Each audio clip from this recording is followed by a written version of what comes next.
नमस्कार, स्वागत है आपका। आप देख रहे हैं इंडिया बोल रहा है। मैं हूं आपके साथ विवेक शांडिल्य।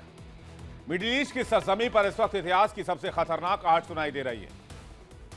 खून खराबा, जंग, मिसाइलें, हथियार, गोला बारूद और सैकड़ों इंसानी जानें सब दांव पर है, क्योंकि यहां अमेरिका और ईरान आमने सामने है। सवाल अब सिर्फ तनाव का नहीं, जंग का है। जानकारी के मुताबिक ईरान के सर्वोच्च नेता आयतुल्लाह अली खामनेई अब खुले मंच से नहीं बल्कि बंकर के अंदर से भयंकर तैयारी कर रहे हैं। दावा किया जा रहा है कि वहां से अमेरिका के खिलाफ युद्ध का रोड मैप बनाया जा रहा है। यहां तक कि उत्तराधिकारी का नाम भी फाइनल कर लिया गया है, ताकि जंग में अगर खामनेई को कुछ हो गया तो सत्ता और बदले की कमान बिना रुके संभाली जा सके और अमेरिका के खिलाफ जंग जारी रखी जा सके। दूसरी तरफ अमेरिका भी किसी भ्रम में नहीं है। समंदर का शैतान कहे जाने वाले यूएसएस अब्राहम लिंकन को ईरान की सीमा के करीब पर्शियन गल्फ में पहुंचाया जा रहा है। अमेरिका सैन्य बेस पर तैयारी बढ़ा रहा है। फोर्स को रेडी टू मूव मोड में रखा गया है। हर मिसाइल, हर फाइटर जेट, हर युद्धपोत सब अलर्ट पर है। रक्षा जानकारों का मानना है कि दूसरे विश्व युद्ध के बाद पहली बार अमेरिका ने किसी देश को इस तरह से समुद्र में घेरने की स्थिति बनाई है। यह सिर्फ सैन्य दबाव नहीं है, यह मैसेज है क्लियर। ईरान हथियार डाल दे, नहीं तो हमला बहुत तगड़ा होगा। ईरान कह रहा है अमेरिका हमला करने की जुर्रत तो करे, फिर जवाब उससे भी तगड़ा होगा। और यकीन मानिए, अगर ये दोनों देश मिडिल ईस्ट में भिड़े तो पूरा मिडिल ईस्ट इसकी आग में झुलसेगा। अगर गोली चली तो समंदर नीला नहीं रह जाएगा, लाल हो जाएगा। धरती खून से सन जाएगी और वॉशिंगटन की निगाहें सिर्फ दुनिया की निगाहें वॉशिंगटन और तेहरान पर नहीं, बल्कि उस एक फैसले पर है जो मिडिल ईस्ट को बदल सकता है, इतिहास बदल सकता है, दुनिया के नक्शे को बदल सकता है, वर्ल्ड वॉर 3 का आगाज करा सकता है। तो क्या ऐसा ही होने वाला है? क्या इसकी स्क्रिप्ट लिखी जा चुकी है? पटकथा तैयार है? इसी खबर को जानेंगे डिटेल से। ईरान की तैयारी, अमेरिका की तैयारी, दोनों तरफ के बयान और आगे की रणनीति, और साथ ही साथ उस पर आज की सबसे बड़ी इंटरनेशनल डिबेट। अमेरिका और ईरान खाड़ी देशों में खड़े दोनों देश आमने सामने सिर्फ चेतावनी नहीं दे रहे, बल्कि विध्वंसक युद्ध की तैयारी कर चुके हैं। ईरान के सर्वोच्च नेता आयतुल्लाह अली खामनेई बंकर में चले गए हैं। वहीं से अमेरिका के खिलाफ प्लानिंग चल रही है। फुल एंड फाइनल वॉर का रोड मैप तैयार किया जा रहा है। सवाल अब क्या और कब का नहीं रह गया है, क्योंकि ये भीषण युद्ध कभी भी शुरू हो सकता है। अमेरिका खुद को सुपर पावर कहता है, लेकिन हकीकत यह है कि अमेरिका भी मिडिल ईस्ट में फंस चुका है। यूक्रेन, मिडिल ईस्ट, एशिया, हर तरफ अमेरिका इस वक्त दखल देने की कोशिश कर रहा है। विश्लेषकों का मानना है कि अमेरिका के पास ताकत है, लेकिन एक और लंबी जंग झेलने की राजनीति और आर्थिक क्षमता अमेरिका की कमजोर हो चुकी है। वहीं दूसरी तरफ ईरान, जो सालों से प्रतिबंधों में जीकर जंग के लिए खुद को तैयार कर रहा था, अब एक बार फिर से वो अमेरिका की सेना के सामने सीना ताने खड़ा है और कह रहा है अमेरिका को हिम्मत है तो वो हमला करे। इधर अमेरिका की खूंखार सेना मौत बनकर ईरान की तरफ बढ़ रही है, लेकिन ईरान भी जंगी मोड में तैयार हुए बैठा है। ईरान बार बार चुनौती दे रहा है कि हिम्मत है तो हमला करके दिखाओ। होर्मुज स्ट्रेट जो है वो सबसे इंपॉर्टेंट है। होर्मुज स्ट्रेट में ईरान ने सेना के डिप्लॉयमेंट को बढ़ा दिया है। ईरान की कोशिश है कि किसी तरह होर्मुज स्ट्रेट को कंट्रोल कर लिया जाए, क्योंकि होर्मुज स्ट्रेट को कंट्रोल करना मतलब मिडिल ईस्ट के ऑयल पर आपका कब्जा होना। और होर्मुज स्ट्रेट के साथ साउथ कोस्ट पर एडवांस कोस्टल डिफेंस फोर्सेस की तैनाती है। बॉर्डर से लगे इलाकों में सेना की तैनाती लगातार बढ़ा रहा है ईरान। 2400 किलोमीटर लंबी तटीय सीमा पर बासिज यूनिट्स तैनात कर दिया है। केशम द्वीप पर बंदर अब्बास पोर्ट पर भी भारी डिप्लॉयमेंट है। और इसी होर्मुज को प्रोटेक्ट करने के लिए अमेरिका ने यूएसएस अब्राहम लिंकन को पर्शियन गल्फ में उतार दिया है। यानी साफ है कि ईरान हथियार डालने के मूड में तो नहीं है और ना ही पीछे हटने के मूड में है। ईरान का कहना है अमेरिका जिस भाषा में बात करना चाहता है ईरान भी उसी भाषा में बात करेगा। अमेरिका को दिक्कत ईरान से नहीं है बल्कि वहां की सत्ता से, खामनेई से, जिसे उखाड़ फेंकने का ब्लूप्रिंट अमेरिका तैयार कर चुका है। ट्रंप की खामनेई के तेल के खजाने पर भी नजर है। उसने अपना तैरता हुआ किला यानी कि यूएसएस अब्राहम लिंकन समंदर में ईरान की तरफ भेज दिया है। 3 युद्धपोतों के साथ ये ईरान की सीमा तक पहुंच रहा है। दूसरी तरफ खबर यह भी है कि खामनेई ने सिर्फ युद्ध की तैयारी नहीं की बल्कि ईरान में अपने बाद की व्यवस्था भी तय कर दी है। ईरान के सुप्रीम लीडर के उत्तराधिकारी के नाम को फाइनल कर लिया गया, ये रिपोर्ट बता रहे हैं। खामनेई ने खुद अपने उत्तराधिकारी के नाम तय किए हैं। संभावित उत्तराधिकारी में खामनेई के बेटे का नाम नहीं है। सैन्य अधिकारियों के उत्तराधिकारी की लिस्ट जो है वो तैयार है। युद्ध के दौरान खामनेई को कुछ हुआ तो अगला नेतृत्व भी तैयार कर दिया गया है। मतलब खामनेई अगर मार भी दिए जाते हैं इससे भी जंग खत्म नहीं होगी। ईरान की कमान तुरंत उत्तराधिकारी संभाल लेगा और युद्ध रुकेगा नहीं, बदला अधूरा नहीं रहेगा। ईरान ने क्लियर मैसेज दिया है, नेता मरेगा, सिस्टम नहीं। और इधर यूएसएस अब्राहम लिंकन ईरान की सीमा के करीब पहुंच रहा है। 3 युद्धपोत, fighter jet, missile defence system, चलता फिरता एक ऐसा भेद्य किला जिसमें घुस पाना मुश्किल ही नहीं नामुमकिन है। और अमेरिका कोई ताकत का प्रदर्शन नहीं कर रहा है। यह क्लियर मैसेज है, खामनेई पीछे हट जाएं, सरेंडर कर दें या ईरान छोड़ दें, क्योंकि अमेरिका आज नहीं तो कल वहां घुसेगा ही घुसेगा। 110% इस बात की गारंटी है। और पीछे से इस्राइल का बैकअप है। कब तक ईरान मुकाबला करेगा? इसलिए आक्रामक घेरेबंदी की जा रही है। जरूरत पड़ी तो एक्शन फौरन शुरू किया जा सके।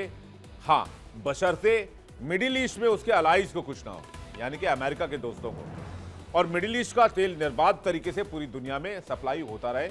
होर्मुज स्ट्रेट ईरान के पास नहीं जाना चाहिए, इसलिए अब्राहम लिंकन पर्शियन गल्फ में।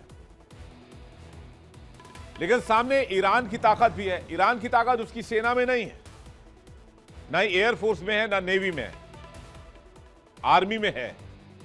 लेकिन ईरान की असली ताकत है उसकी symmetric war strategy, drone, ballistic missile, proxy forces, cyber attack, और सबसे बड़ी बात, शहादत की सोच।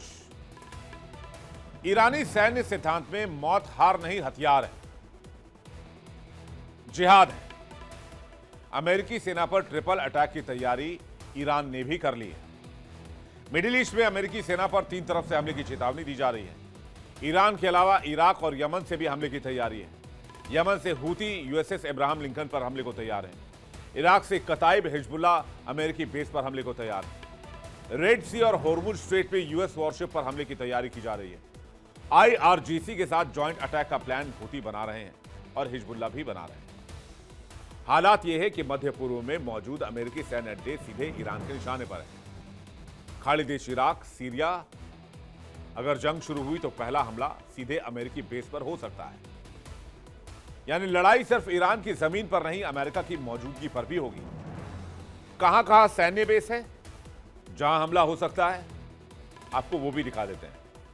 इसमें तुर्की है जहां पर अमेरिका का सैन्य बेस है, इराक है, कुवैत है, जॉर्डन है, सऊदी अरब है, यूएई है, ओमान है। अगर आप फैसिलिटी देखें तो अल असद एयरबेस इराक का सबसे बड़ी अमेरिकी फैसिलिटी है।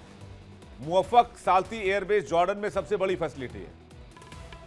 इसके अलावा प्रिंस सुल्तान एयरबेस सऊदी अरब में यूएस एयरफोर्स की बड़ी फैसिलिटी है। ये जितने डॉट्स आप देख रहे हैं, यूएई को भी आप देख लीजिए, Al Dhafra airbase F-22 Raptor MQ-9 Reaper की तैनाती है। ये जितने लाल लाल डॉट आप नक्शे पर देख रहे हैं, ये सब ईरान के मिसाइलों के निशाने पर है। और इसलिए अमेरिका अभी वेट एंड वॉच की स्थिति में और अपनी स्ट्रेटेजी को चेंज कर रहा है। रक्षा विशेषज्ञों का दावा है कि अब पीछे हटने की गुंजाइश बेहद कम बची है। कूटनीति की भाषा खत्म हो चुकी है, मिसाइलों की धमकी दी जा रही है। इसलिए कहा जा रहा है युद्ध 100 नहीं 110% तय है। ये दूसरे विश्व युद्ध के बाद सबसे विध्वंसक संघर्ष साबित हो सकता है। ईरान अपने और कमर्शियल सैटेलाइट डेटा से अरब सागर में अमेरिकी जहाजों पर नजर रखता है। जब जहाज डाक होता है तो ईरानी सेना को उसकी पहचान और सटीक स्थिति तय करने में कई घंटे लग जाते हैं, जो आधुनिक युद्ध के हिसाब से बहुत बड़ा वक्त है, लंबा वक्त है। यह कदम सिर्फ सैन्य नहीं बल्कि मनोवैज्ञानिक दबाव का भी है, यानी कि ईरान पर सैन्य एक्शन की पूरी तैयारी अमेरिका ने कर ली है। ईरान पर हमले के लिए B-2 स्पिरिट और B-52 बॉम्बर की तैनाती की गई है। F-22 और F-35 फाइटर जेट ऑपरेशन में इस्तेमाल की जा सकते हैं। डिएगो गार्सिया और USS अब्राहम लिंकन से ऑपरेशन की प्लानिंग की जा रही है। अली अल सलेम और प्रिंस सुल्तान बेस पर नए एयर डिफेंस सिस्टम पहुंचा दिए गए हैं। ईरान में टेंशन के बीच मिडिल ईस्ट में फोर्स पोस्टर भी बदल रहा है। दूसरी तरफ अमेरिका भी किसी तरह के भ्रम में नहीं है। अमेरिकी सैन्य ठिकानों पर force ready to move mode में है। हर पल सैटेलाइट से निगरानी है, हर मूवमेंट पर नजर है, हर मिसाइल लॉन्च के लिए अलर्ट है। अमेरिका का ईरान पर हमले की सीक्रेट तैयारी भी समझ में आ रही है। दरअसल इजराइल में एक सीक्रेट प्लानिंग की गई है। ईरान पर हमले से पहले IDF को सीमित समय में तैयारी करनी होगी, आदेश दिया जा चुका है। एयरलाइंस और ऊर्जा सुरक्षा पर फोकस करना होगा। हमले से पहले उत्तरी सीमा पर सतर्कता बढ़ाई जाएगी। इजराइल की कार्रवाई ईरान की क्षमता के मुताबिक तुरंत तय होगी। यानी याद रखिए, यह जंग खामनेई के साथ ही खत्म नहीं होगी। ये मिडिल ईस्ट में एक ऐसी जंग की शुरुआत होगी जो शायद दशकों तक लड़ी जाए या कई सालों तक लड़ी जाए। इसलिए दुनिया सांस रोके देख रही है कि कहीं ये जंग छिड़ ना जाए, ये दोनों देश आपस में भिड़ ना जाए। इसके बाद सवाल बस यही रह जाएगा कि कौन बचेगा और कौन मिट जाएगा। और शायद दुनिया को अभी तक ये नहीं पता कि ईरान के पास परमाणु हथियार हैं या नहीं है। बातचीत करने के लिए मेहमानों का एक बड़ा पैनल इस वक्त हमारे साथ जुड़ रहा है। पूर्णिमा नाथ जुड़ रही है, रिपब्लिकन नेता अमेरिका से इस वक्त हमारे साथ लाइव जुड़ रहे हैं। अनीस अंसारी हमारे साथ जुड़े हैं, विदेश मामलों के जानकार। सुरेंद्र स्वामी हमारे साथ जुड़ रहे हैं, राजनीतिक विश्लेषक। डॉक्टर धीरज कौल हमारे साथ जुड़ रहे हैं, राजनीतिक विश्लेषक। यूके देवनाथ हमारे साथ जुड़ रहे हैं, रक्षा विशेषज्ञ, group captain UK Devnath sir. आप सभी मेहमानों का बहुत बहुत स्वागत है। दर्शकों आपका भी बहुत बहुत स्वागत करते हैं। पहला सवाल मेरा group captain UK Devnath sir से है। यूके देवनाथ सर, हमने इस पर चर्चा लगातार जारी रखी है, लेकिन जिस तरह की भाषा का इस्तेमाल किया जा रहा है और जिस तरह की तैयारियां की जा रही है, उससे लग नहीं रहा है ये मामला अब कूटनीतिक हल्के में इसे सुलझाया जा सकता है। इसका फैसला अब जंग के मैदान में ही होगा। जी हाँ विवेक, सबसे पहले तो ये समझना पड़ेगा कि अमेरिका चाहता क्या है इस युद्ध से जी, या इस झड़प से। क्या अमेरिका के राष्ट्रपति डोनाल्ड ट्रंप, पेंटागन ये चाहते हैं कि ईरान में सत्ता परिवर्तन हो जाए? अगर उनका ये एम है तो शायद अभी भी वह समय आया नहीं है। हाँ, किसी भी युद्ध को चालू करने के पहले प्रिंसिपल ऑफ वॉर में हमें यह सिखाया गया कि एम को सिलेक्ट करना चाहिए। Selection and maintenance of M, यानी आपका चाहते क्या है आप उस झड़प से या उस युद्ध से। क्या सत्ता परिवर्तन ईरान में हो जाएगा अगर USS अब्राहम लिंकन से आज 100 जहाज जाकर 200 बॉम्ब ईरान के ऊपर गिरा दें? जाहिर बात है नहीं। क्या ईरान में सत्ता परिवर्तन हो जाएगा अगर अमेरिका की शह में आकर इशारा पाकर इजराइल की एयरफोर्स 100 जहाज भेजकर ईरान के न्यूक्लियर ठिकानों पर या मिलिट्री इंस्टॉलेशन पर 200 बॉम्ब गिरा दे इजराइल एयरफोर्स? जवाब है नहीं। सत्ता परिवर्तन के लिए एक बहुत महत्वपूर्ण इंग्रेडिएंट, कहते हैं ना कि एक बहुत महत्वपूर्ण इनपुट ये है कि ईरान के अंदर अंदरूनी खलबली होनी चाहिए।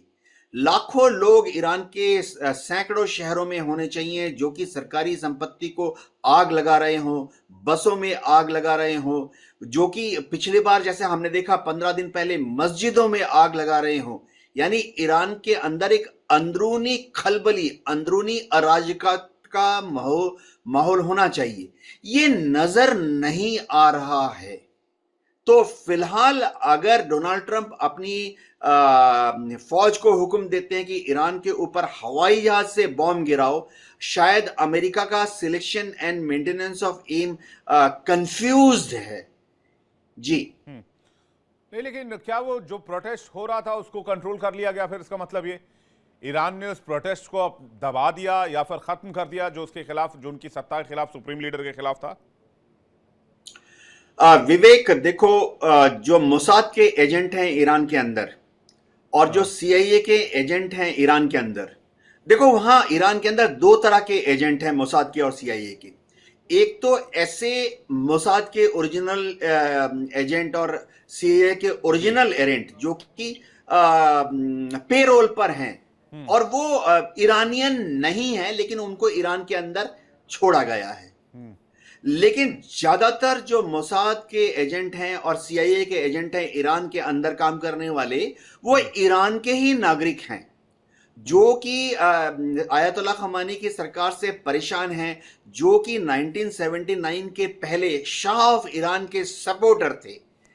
Doctors, engineers, chartered accountant, Iran के धनाढ्य लोग, ये लोग जो हैं, इनकी जो रिपोर्ट है आज की तारीख में ये बोल रही है कि ईरान में भी अंदरूनी हालात इस तरह से नहीं हैं कि अंदरूनी धक्के से ईरान की सरकार गिर जाए, क्योंकि आईआरजी ने अभी कमोबेश ईरान के जितने सड़कों पर जो उपद्रवी एलिमेंट थे, आयतुल्लाह खमेनी के पॉइंट ऑफ व्यू से बता रहा हूं, उन सबको घरों में वापस भेज दिया है और उनको बोला है माफी मांगो तो तुम्हें माफ कर देंगे।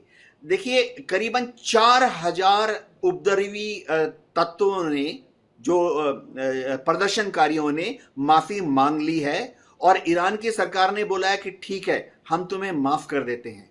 इसके बाद जो बाकी करीबन 4 से 8 हजार उपद्रवी हैं जिन्होंने अभी तक माफी मांगी नहीं है, लेकिन आईआरजी और ईरानियन जो इंटरनल सोशल पुलिस है उनके दरवाजे पर बैठी हुई है कि आप माफी मांग लो अगले एक हफ्ते में, नहीं तो हम आपके परिवार को, आपके कुनबे को, आपके रिश्तेदारों को प्रेशर में डाल देंगे।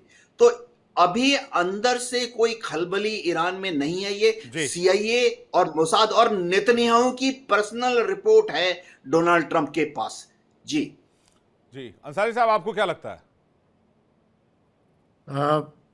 कोई भी कन्फ्लिक्ट अगर ईरान में या मिडिल ईस्ट में भी होता है तो उसका सीधा खराब असर हिंदुस्तान पर पड़ेगा। कई सेक्टर में जी